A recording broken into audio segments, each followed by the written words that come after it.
Good morning. નમસ્તે બાળકો. ધોરણ જુનિયર કેજી ગુજરાતી માધ્યમ વિષય અંગ્રેજી વિષયમાં આપણે એક્ટિવિટી શીખવાની છે. અગાઉ આપણે શીખી ગયા છીએ WX મૂળાક્ષર શીખી ગયા, W મૂળાક્ષર શીખી ગયા, V મૂળાક્ષર શીખી ગયા, પછી 17 અને 18 નંબર પણ શીખી ગયા. હવે આપણે જુઓ એ પહેલા આપણે થોડી ABCD નો મહાવરો કરી લઈશું. જુઓ A for apple, B for ball, C for cat, D for dog, E for elephant, F for fish, G for gun, H for house, I for ice cream, J for jug, K for kite, L for lion, M for mango, N for nest, O for orange, P for peacock, Q for queen, R for rose, S for sun, T for tiger, U for umbrella, V for van, W for watch, X for Christmas tree, Y for yard, Z for zebra. આપણે X સુધીના alphabet શીખી ગયા. હવે આપણે અહીંયા જુઓ સરખા મૂળાક્ષર જોડો. અહીં આગળ આપેલું છે V આલ્ફાબેટ, આ X આલ્ફાબેટ છે અને આ W આલ્ફાબેટ છે. તો અહીં આગળ આ આલ્ફાબેટને આપણે અહીંયા નીચે આલ્ફાબેટ લખ્યા છે X, W અને V. તો આપણે આના જેવો આલ્ફાબેટ અહીંયા શોધવાનો છે. આ આલ્ફાબેટ છે એના જેવો જ આલ્ફાબેટ આપણે અહીંયા શોધી અને તેની સાથે જોડી બનાવવાની છે. તો જુઓ આ V આલ્ફાબેટ છે, તો આના જેવો આલ્ફાબેટ આ છે, તો ના આ નથી. આના જેવો આ આલ્ફાબેટ છે, તો આ પણ નથી. તો આના જેવો આલ્ફાબેટ આ છે. તો આપણે તેને V ને V આલ્ફાબેટ સાથે જોડી બનાવીશું. આ છે X આલ્ફાબેટ, તો આપણે આના જેવો આલ્ફાબેટ આ છે, તો ના આના જેવો આલ્ફાબેટ આ છે. તો આપણે X ને X સાથે જોડીશું. હવે કયો આલ્ફાબેટ બાકી રહ્યો? W alphabet. તો W આલ્ફાબેટ આના જેવો આલ્ફાબેટ આની જોડી બની ગઈ, આની જોડી બની ગઈ અને આના જેવો W આપણે આ બાજુ શોધીશું. આને કયો આલ્ફાબેટ કહીશું? W. તો આ આલ્ફાબેટને આ આલ્ફાબેટ સાથે જોડી બનાવીશું. હવે જુઓ ચિત્ર ઓળખી તેના પહેલા મૂળાક્ષર સાથે જોડો. અહીં આગળ ચિત્ર આપેલા છે. આ છે વોચ, વાયોલિન અને એક્સ-રે. આ એક્સ-રે નું ચિત્ર છે, આ વાયોલિન નું છે અને આ વોચ છે. W for watch, V for violin અને X for X-ray. તો આપણે આને અહીં આગળ આલ્ફાબેટ લખ્યા છે X, W અને V. તો આપણે આ વોચને આપણે કોની સાથે જોડી કરીશું? આની સાથે જોડી કરીશું? તો ના આ W for watch. તો આપણે ઘડિયાળને W for watch, watch એટલે ઘડિયાળ, watch એટલે ઘડિયાળ. હવે આ V for violin, V for violin. તો V આલ્ફાબેટ અહીં આગળ લખ્યો છે, તો ત્યાં આ X આલ્ફાબેટ છે અને આ V આલ્ફાબેટ છે. તો આપણે V for violin, V for violin. હવે કયો આલ્ફાબેટ બાકી રહ્યો છે? X. આ શેનું ચિત્ર છે? X-ray. શેનું ચિત્ર છે? X-ray. તો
એની ઉપર આપણે ચોકડી કરીશું.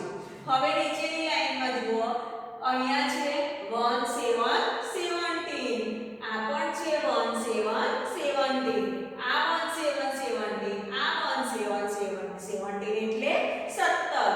હવે અહીંયા છે આ કયો નંબર જુદો છે? 18 નંબર. કયો નંબર જુદો છે? 18 નંબર. તો આપણે એની ઉપર ચોકડી કરીશું.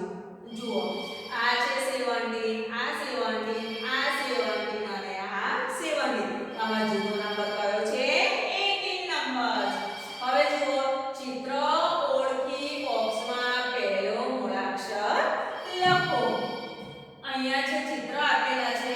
આ છે બેનનું ચિત્ર, અહીંયા છે ઝાયલોફોન, અહીં છે વિસલ અને આ છે વંચર. હવે અહીંયા જુઓ, આ વી for van, V for van. તો આપણે વેન થી વેન છે તો આપણે એને વી for van, V A N van. તો આપણે વી આલ્ફાબેટ લખીશું. વી for van, V for van. હવે જુઓ, આ xylophone, Z for xylophone, V four એટલે આને શું કહેવાય? કાષ્ઠ તરંગ કહેવાય. શું કહેવાય? ઝાયલોફોન એટલે કાષ્ઠ તરંગો. હવે આ છે whistle, W for whistle, W for whistle. Whistle જોઈ છે ને? W for whistle, W for whistle. હવે આ શેનું ચિત્ર છે? વલ્ચર. વલ્ચર એટલે ગીધ, V for vulture, V for vulture. Vulture એટલે ગીધ. V for van, Z for xylophone, W for whistle અને વી ફોર વલ્ચર. વલ્ચર એટલે ગીધ. હવે ગણો, બોલો અને બોક્સમાં નંબર લખો. ગણો, બોલો અને બોક્સમાં નંબર લખો. અહીંયા આગળ સ્ટારના ચિત્ર છે એ આપણે ગણવાના અને અહીંયા આગળ બોક્સમાં તેનો સાચો નંબર લખવાનો છે. જુઓ, 1 2 3 4 5 6 7 8 9 10 11 12 13 14 15 16 17 18. કેટલા થયા? 18. 18 લખવા હોય તો આપણે કેવી રીતે લખીશું? 1 8 18, 1 8 18, 1 8 18, 1 8 18. હવે નીચે ગણીશું. ચોરસ છે. 1 2 3 4 5 6 7 8 9 10 11 12 13 14 15 16 17. કેટલા થયા? 17. જુઓ, 1 2 3 4 5 6 7 8 9 10 11 12 13 14 15 16 17. 17 એટલે 17. 17 આપણે કેવી રીતે લખીશું? 1 7 17, 1 7 17, 1 7 17. જુઓ, અહીંયા આગળ આપણે સરખા મૂળાક્ષરની જોડી બનાવી. સરખા મૂળાક્ષરો શોધી અને તેની સાથે જોડી બનાવી. V, X અને W. હવે ચિત્ર ઓળખી તેના પહેલા મૂળાક્ષર સાથે જોડો. અહીંયા ચિત્ર છે વોચ. શેનું ચિત્ર છે? વોચ. વોચ એટલે ઘડિયાળ. તો W for watch, W for watch. Watch એટલે ઘડિયાળ. પછી આ શેનું ચિત્ર છે? વાયોલિન. શેનું ચિત્ર છે? વાયોલિન. V for violin. પછી આ શેનું ચિત્ર છે? X-ray. X for x-ray, X for x-ray. તો આપણે એક્સ-રે ને X સાથે જોડી બનાવી. બોક્સમાં આપેલ મૂળાક્ષર શોધો અને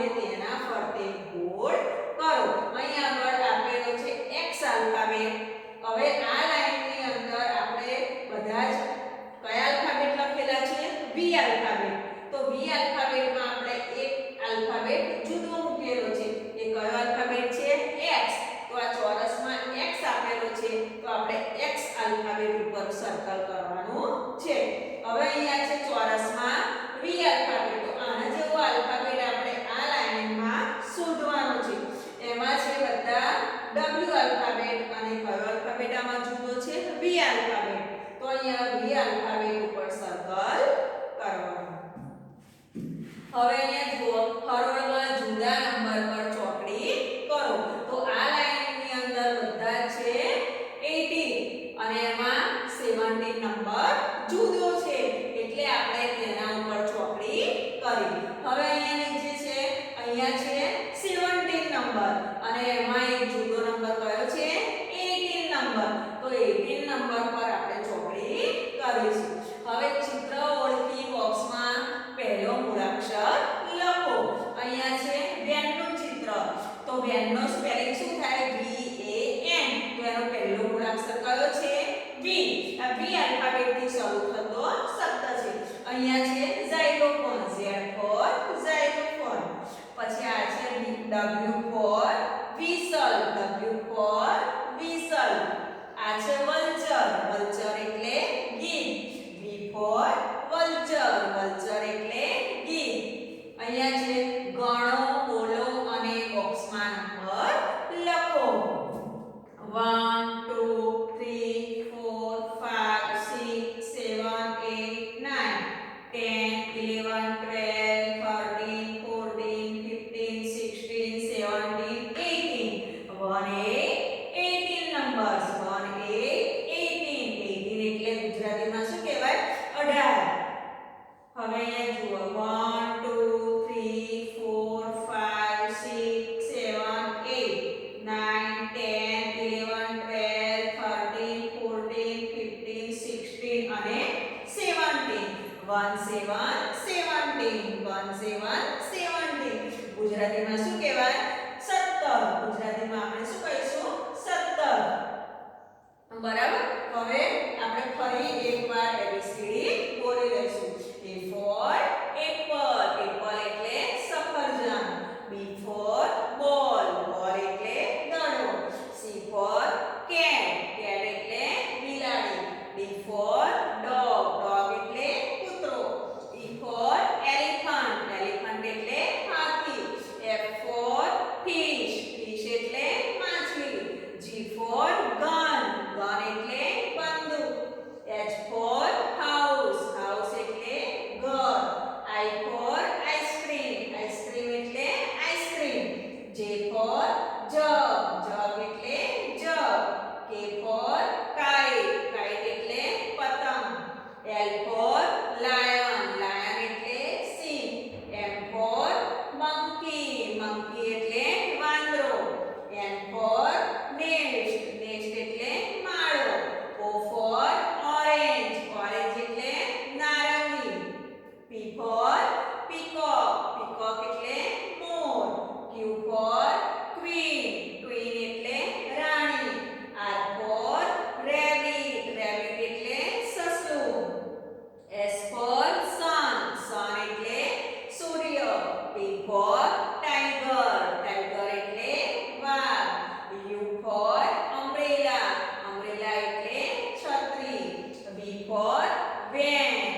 van એટલે van. W for watch. watch એટલે ઘડિયાળ. X for Xmas tree. Xmas tree એટલે નાતાલનું ઝાડ. Y for yak. yak એટલે yak. Z for zebra. Z for zebra. zebra એટલે zebra. પછી Z for બીજું શું થાય? Z for zero. zero એટલે શૂન્ય. હવે આપણે 1 થી 20 નંબર્સ બોલી જઈશું. 1 2 3 4 5 6 7 8 9 10. 1 1 11. 1 2 12. 1 3 13. 1 4 14. 1 5 15. 1 6 16. 1 7 17. 1 8 18. 1 9 19. 2 0 20. તમારે આ એક્ટિવિટી નોટમાં લખવાની છે અને દરરોજ